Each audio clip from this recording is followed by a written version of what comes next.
तो guys finally Q&A video आ चुकी है। वीडियो थोड़ी सी लेट है, मैं ज़्यादा लेट नहीं कहूँगा क्योंकि वीडियो सच में ही थोड़ी सी लेट है। और वो भी इसलिए क्योंकि मैं इंतज़ार कर रहा था कि आप लोग थोड़े बहुत सवाल पूछ लो फिर Q&A वीडियो बनाते हैं। और सच में ही आप लोगों ने थोड़े बहुत ही सवाल पूछे हैं। गजब बेइज्जती है। हालांकि इस वीडियो की स्क्रिप्टिंग वगैरह कुछ हुई नहीं है, तो मुझे नहीं पता कि मैं यहाँ पर क्या कुछ कहने वाला हूँ। ऐसा बिल्कुल इमीडिएट नहीं सोचे हैं, बट सोचेंगे।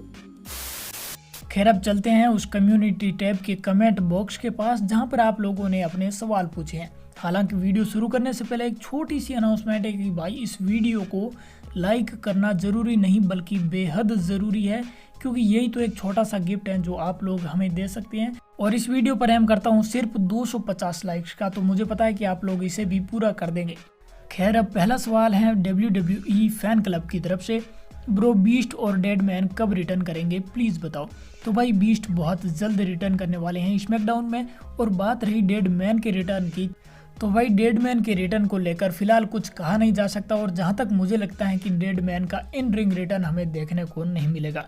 खैर अब अगला सवाल है घनश्याम चावन की तरफ से, क्या रोमन वर्सेस द रॉक होगा इन रेसलमेनिया।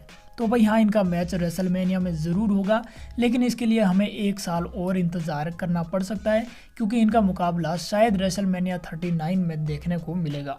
जिसके बाद अगला सवाल है युवराज महात्रे की तरफ से, WWE के रेसलर्स खून निकालने के लिए ब्लड कैप्सूल का प्रयोग कैसे करते हैं।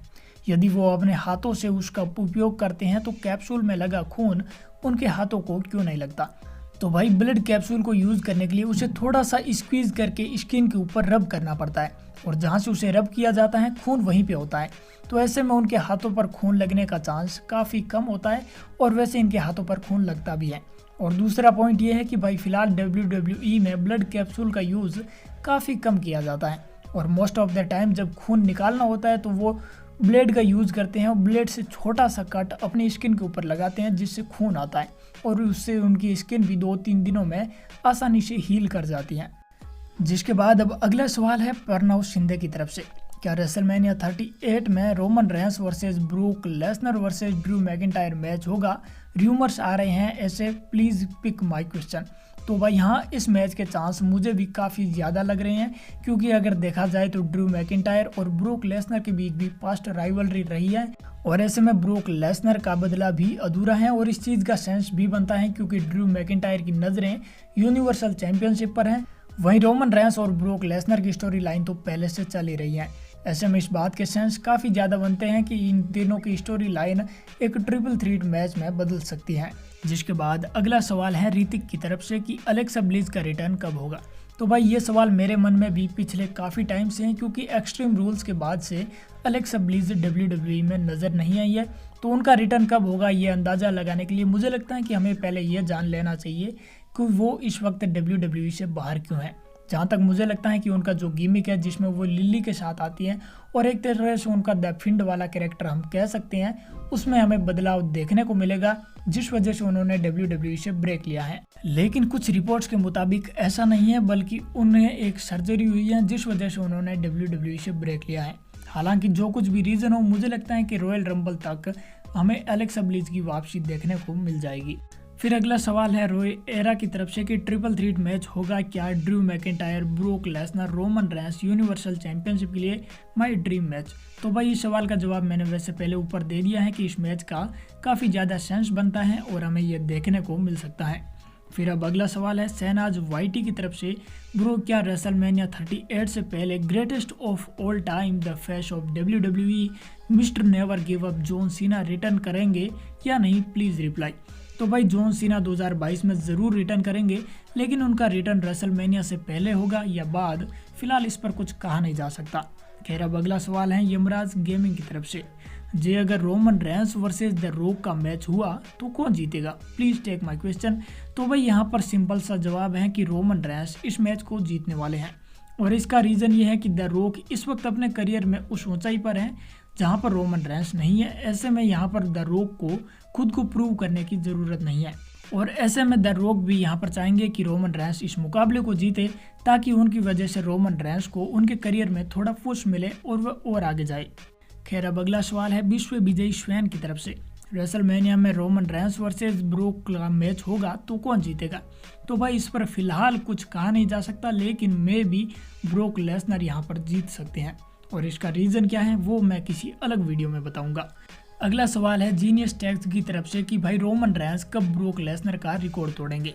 तो भाई मैं आपको बताना चाहूँगा कि 17 जनवरी 2022 के दिन रोमन रेंस को यूनिवर्सल चैंपियन बने पूरे 505 दिन हो जाएंगे और उसी दिन वह ब्रोक लेसनर का रिकॉर्ड तोड़ने वाले हैं। जिसके बाद अगला सवाल है मनीष श्रीवास्तव की तरफ से, रोमन वर्सेस द रॉक का मैच कब देखने को मिल रहा है? अब तो आंखें भी बोल रही हैं, सर्वाइवर सीरीज में तो आए नहीं, अब तो बता दो प्लीज पिक माय क्वेश्चन। तो भाई इस मैच को लेकर पहले र्यूमर्स थे कि यह मैच हमें रेसलमेनिया 38 यानी जो रेसलमेनिया का आने वाला इवेंट है उसमें देखने को मिलेगा, लेकिन करंट सिनेरियो के मुताबिक लग रहा है कि यहाँ पर ब्रोक लेसनर और रोमन रेंस का मैच होगा। ऐसे में हमें 1 साल और इंतजार करना पड़ सकता है, यानी रेसलमेनिया 39 में Roman Reigns versus the rock का मैच देखने को मिल सकता है। अगला सवाल रोमन रेंस 72 और माधुलाल रब्बारी दोनों ने एक ही पूछा है कि भाई क्या ब्रोक लेसनर का मैच रेसलमेनिया 38 में रोमन रेंस के साथ होगा? तो भाई इस चीज़ के चांस काफ़ी ज़्यादा हैं कि यहाँ पर Roman Reigns versus broke Lesnar का मुकाबला होगा। हालांकि यहाँ पर कुछ नया ट्विस्ट भी हमें देखने को मिल सकता है। फिर अगला सवाल है किंग NRJ की तरफ से, भाई रोमन रेंस फेस टर्न कब लेंगे? तो भाई रोमन रेंस का फेस टर्न हमें उनकी इस यूनिवर्सल चैंपियनशिप रन के खत्म होने के बाद देखने को मिलेगा, यानी जब रोमन रेंस इस यूनिवर्सल चैंपियनशिप को हार जाएंगे तो उसके बाद से दोबारा हमें रोमन रेंस का फेस टर्न देखने को मिलेगा। जिसके बाद अगला सवाल है प्रणव शिंदे की तरफ से, रोमन रेंस के पास यूनिवर्सल हैवीवेट चैंपियन कब तक है? तो भाई इसका एग्जैक्ट जवाब दे पाना थोड़ा मुश्किल है, लेकिन रेसलमेनिया 38 तक या फिर समरस्लैम 2022 तक यह चैंपियनशिप रोमन रेंस के पास रहने वाली है। जिसके बाद अगला सवाल है विनोद केटकर का, भाई सर्वाइवर सीरीज के बाद अगला पेपर व्यू कौन सा है? तो भाई सर्वाइवर सीरीज के बाद अगला पेपर व्यू WWE डे 1 होने वाला है, जो कि 2 जनवरी 2022 को होगा।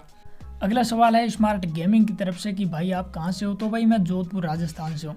फिर अगला सवाल है अपडेट मराठी रसल की तरफ से, इन सवालों का सही जवाब दे पाए तो ही आप क्रिएटर कहलाओगे। तो इनका पहला सवाल है रोमन रेंस कब हारने वाले हैं? तो भाई रोमन रेंस में भी रेसलमेनिया 38 या फिर समरस्लैम 2022 में यूनिवर्सल चैंपियनशिप को हारने वाले हैं। रोमन को हराकर कौन चैंपियन बन सकता है, ये इनका अगला सवाल है। तो भाई करंट सिनेरियो के हिसाब से broke Lesnar next universal champion हो सकते हैं, लेकिन अगर उनका कॉन्ट्रैक्ट का कोई इश्यू होता है या फिर WWE किसी और सुपरस्टार को पुश देने की ट्राई करती है तो ऐसे में वो नाम ड्रू मैकिंटायर का हो सकता है। तो इनका अगला सवाल है रोमन फेस टर्न कब लेंगे? तो भाई Roman face turn universal championship हारने के बाद लेने वाले हैं।